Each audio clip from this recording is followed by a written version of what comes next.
Betsy, well, police say they received several calls around 2 p.m. this afternoon. People saying there were shots fired and a person lying motionless on the ground. Rachel and Laura, I'm here outside the Spring Valley Community Center. You might be able to see the line behind me. At times this evening, it's been out the door, and that's because voters have a big decision on their hands. Ross and Bree, it is fun already here this morning. I found Homer Simpson. Now, he's part of this ice bar belonging to Kathy's Pub, and there's a ton just like it at Socialize. Betsy, I'm here in that First Street neighborhood, and you might be able to tell it's been raining on and off for the last hour or so. Residents tell me that every time it rains like this, they worry their basements could flood again. I'm actually inside the Kingsland High School right now, and soon students in the entire district will see the benefits of this increased funding. About 63% of people voted in favor of this levy. Betsy, after about a day and a half of questioning, a jury has finally been selected for this case. Laura, I'm here at the intersection of 3rd Street Southwest and 2nd Avenue Southwest, where the water main broke earlier this afternoon. Now, as you might be able to tell behind me, the water is no longer on the street, but it was a very different sight just a few hours ago. Hi, Laura. I'm here with Rochester's own Sherry Mukherjee. She was on season 10 of MasterChef, making it into the top 5. Now she's back in Rochester and teaching our local residents and tourists how to cook with classes at FIG. And tonight she joins me to teach me about some last-minute New Year's Eve recipes. Tell me a little bit about these wontons you have here.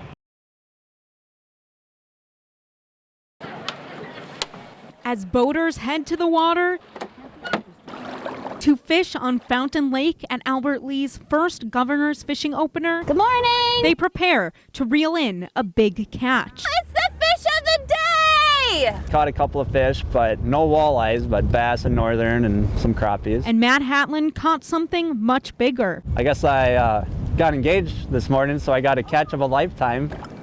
He met his fiancée Jess Hansen 3 years ago on this very lake while they were both out fishing separately. A lot of time on and around the lake, and he's got a bright red boat, and so 3 years ago that spring I'd been out fishing with my father and seen him fishing, and just kind of he caught my eye. She was hooked. I got done fishing and loaded up my boat, took off out of the ramp, and I saw a note hanging in my windshield, and it says, "Hi, this is one of the most random things I've done, but I've seen you fishing a few times. If you are unattached and would like a fishing partner sometime, I would be happy to join you." Contacted me that night, and we went fishing the next day. Matt kept the note for 3 years so he could use it to one day propose. As soon as he heard the fishing opener would be held in Albert Lee, he knew it would be the right time and place. The perfect place for this to happen because it's where it all started. In Albert Lee, Talia Milavetz, ABC 6 News.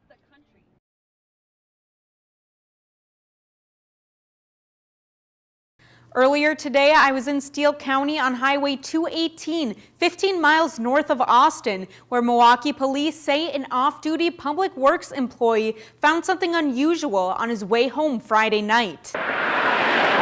He called a tip into the local police department, according to Milwaukee Police Chief Alfonso Morales. And just off the shoulder was a blanket. Inside that blanket was a body of a child. We believed is that of Nolani. An Amber Alert was issued for 2-year-old Nolani Robinson Monday after her father, Darius Higgins, was accused of killing her mother in Milwaukee and abducting Nolani. Higgins, who is the suspect in this case, is now in custody in Milwaukee. We believe this death did not occur within the last 24 hours. Kyle Johnson, who works in Steele County, where the body was found, says he drove by blankets on the side of the road multiple times. They must have been there for 3 or 4 days. It was right here. It was propped up. It was right there. He says it was an unusual sight. They were real pretty looking ones. Like they shouldn't have been there. But says he never stopped to investigate because all the weather conditions and being so busy and just everything happening. That's why I never stopped. In a press conference Friday, police said Higgins gave them false information about Nolani's location. The suspect is a cold-blooded killer, and our search to find Nolani has become a game to him. Police say the type of charges that will be filed against Higgins will be determined by the outcome of the investigation. Back to you.